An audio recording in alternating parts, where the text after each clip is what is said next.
বিএনপির নিরঙ্কুশ বিজয় বাংলাদেশের গণতন্ত্রকামী মানুষের বিজয়। হাজারো জনতার রক্তের বিনিময়ে পাওয়া গণমানুষের এই বিপুল সমর্থনের প্রতিদান দেবে বিএনপি। নির্বাচন উত্তর সংবাদ সম্মেলনে দলটির চেয়ারম্যান তারেক রহমান বলেন, জবাবদিহিমূলক সরকার প্রতিষ্ঠা করবে বিএনপি।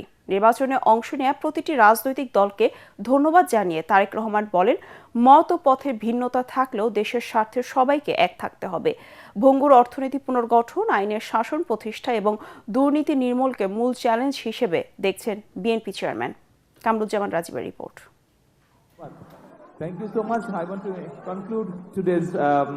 নির্বাচন উত্তর সংবাদ সম্মেলন শেষ করেই দু আঙ্গুল তুলে ভিক্টোরি সাইন দেখিয়ে নির্বাচনে বিএনপির নিরঙ্কুশ বিজয়টা উদযাপন করলেন তারেক রহমান। এ যেন পাহাড় সম প্রতিবন্ধকতা মোকাবেলা করে গণতন্ত্র প্রতিষ্ঠার পথ সুগম করার আত্মতুষ্টি। রাজধানীর ইন্টারকন্টিনেন্টাল হোটেলে দেশি বিদেশি সাংবাদিকদের উপস্থিতিতে জনাকীর্ণ সংবাদ সম্মেলনে তারেক রহমান বলেন, রক্তে ভেজা গণতন্ত্রের যে পথ রচিত হয়েছে তা যাতে কোনো অপশক্তি ব্যাহত করতে না পারে তা নিশ্চিতে জাতীয় ঐক্য বজায় রাখতে হবে। এই বিজয় বাংলাদেশে, এই বিজয় গণতন্ত্রের, এই বিজয় গণতন্ত্রকামী জনগণের। আজ থেকে আমরা সবাই স্বাধীন। দেশে পুনরায় জনগণের সরাসরি ভোটে জনগণের কাছে জবাবদিহিমূলক সংসদ এবং সরকার প্রতিষ্ঠিত হতে যাচ্ছে। আর কোনো অপশক্তি যাতে দেশে ফ্যাসিবাদ কায়েম করতে না পারে, দেশকে তাবেদার রাষ্ট্রে পরিণত করতে না পারে, এজন্য আমরা সকলে ইনশাআল্লাহ ঐক্যবদ্ধ থাকবো এবং থাকতে হবে। বিশ্বাস করি জাতীয় ঐক্য আমাদের শক্তি, বিভাজন আমাদের দুর্বলতা। সব সংশয় কাটিয়ে শান্তিপূর্ণ একটি সুষ্ঠু নিরপেক্ষ নির্বাচন করতে পারায় অন্তর্বর্তী সরকার ও নির্বাচন কমিশন সহ সংশ্লিষ্টদের কৃতজ্ঞতা জানিয়ে তারেক রহমান বলেন, জনগণের কাছে করা প্রতিটি অঙ্গীকার বাস্তবায়ন করবে বিএনপি। জনগণ বিএনপির প্রতি যে বিশ্বাস এবং ভালোবাসা দেখিয়েছেন, এবার জনগণের জীবন মান উন্নয়নের জন্য নিরলস কাজের মাধ্যমে জনগণের এই বিশ্বাস এবং ভালোবাসার প্রতিদান দিতে আমাদেরকে ঐক্যবদ্ধভাবে কাজ করতে হবে। নেতাকর্মীদের উদ্দেশ্যে বিএনপি চেয়ারম্যান বলেন, দেশ পুনর্গঠনে সবাইকে দায়িত্বশীল ভূমিকা রাখতে হবে, কোনো বেআইনি কর্মকাণ্ড বরদাস্ত করা হবে না। আইনের শাসন প্রতিষ্ঠাই বিএনপির লক্ষ্য। ন্যায়পরায়ণতা হবে আদর্শ। আইনের শাসন প্রতিষ্ঠা করা না গেলে আমাদের সকল চেষ্টা ব্যর্থ হয়ে যেতে পারে। আইনের শাসন প্রতিষ্ঠায় সরকারি দল কিংবা বিরোধী দল, অন্য মত কিংবা ভিন্ন মত, প্রতিটি বাংলাদেশী নাগরিকের জন্যই আইন সমান। আইনের প্রয়োগ হবে বিধিবদ্ধ নিয়মে। পরে বাংলাদেশের পররাষ্ট্রনীতি ও আওয়ামী লীগের পুনর্বাসন ইস্যুতে ভারতীয় সাংবাদিকদের প্রশ্নের জবাবে তারেক রহমান বলেন, আইনি প্রক্রিয়ায় সবকিছু হবে, বাংলাদেশের মানুষের স্বার্থ সংরক্ষণই বিএনপির পররাষ্ট্রনীতি। The interest of Bangladesh and the interest of Bangladeshi people comes first. By protecting the interest of Bangladesh and the people of Bangladesh, we will decide our foreign policy. আমাদের যে ইঞ্জিনিয়ারিংটা ছিল সেটা হচ্ছে জনগণকে আমাদের পক্ষে নিয়ে আসা, সেটাতে আলহামদুলিল্লাহ আমরা সফল হয়েছি। নিরাপদ মানবিক দেশ প্রতিষ্ঠার পথে সবার সহযোগিতা চান তারেক রহমান। আমরা এমন একটা ইকোনমি ইন্ট্রোডিউস করতে চাই যেখানে সবাই সবার যোগ্যতা এবং মেধার ভিত্তিতে সবাই সবার মতন করে ব্যবসা বাণিজ্য সবকিছু করতে পারবে। কোনো একটা বিশেষ মহলকে আমরা সুযোগ দিতে চাই না, তাতে কোনো লং টার্মে ভালো।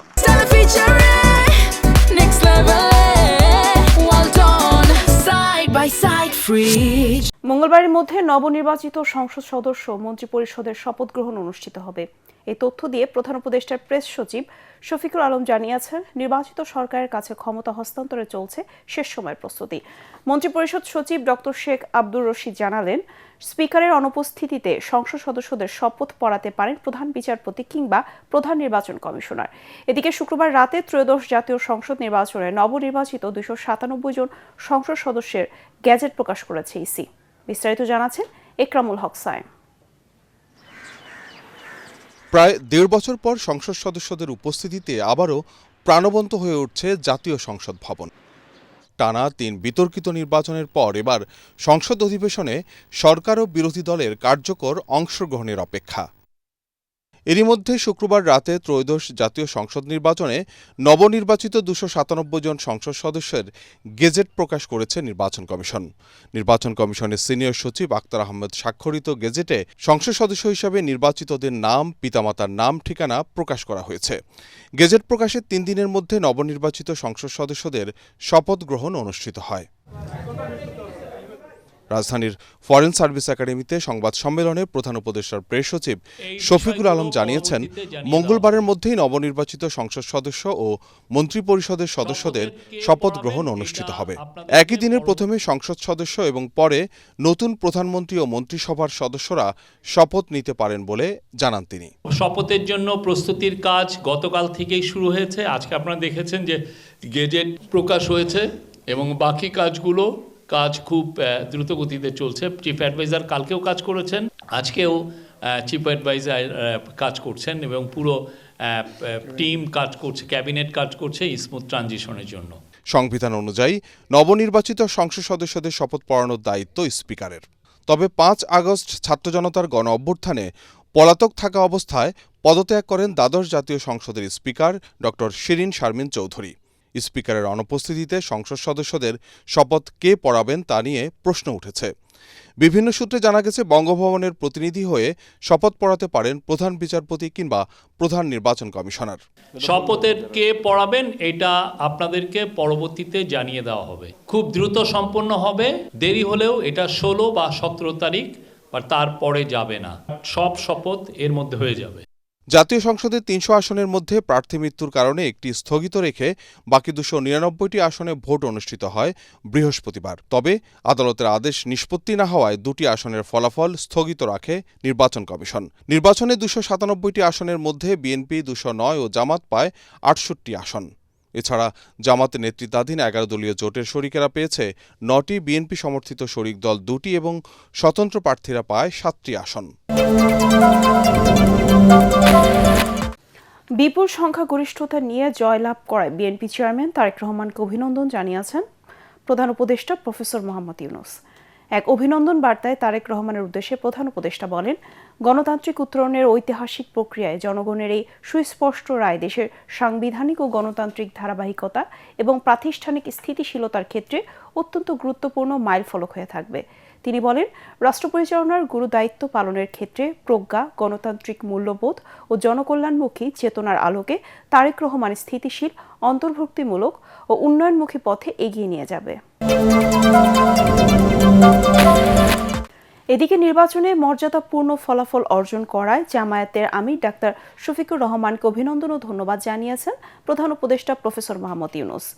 এক বার্তায় প্রধান উপদেষ্টা বলেন, নির্বাচনী প্রচার পর্ব থেকে শুরু করে ফলাফল ঘোষণার পরবর্তী সময় পর্যন্ত আমিরে জামায়াতের রাজনৈতিক শিষ্টাচার, দায়িত্বশীল বক্তব্য ও কর্মীদের প্রতি শান্তিপূর্ণ আচরণের আহ্বান দেশের সামগ্রিক পরিস্থিতিকে স্থিতিশীল রাখতে বিশেষ ভূমিকা রেখেছে। নির্বাচনে সাফল্য অর্জন করায় জাতীয় নাগরিক পার্টির আহ্বায়ক নাহিদ ইসলামকে অভিনন্দন জানিয়ে বার্তা দিয়েছেন অন্তর্বর্তী সরকার প্রধান প্রফেসর মোহাম্মদ ইউনূস।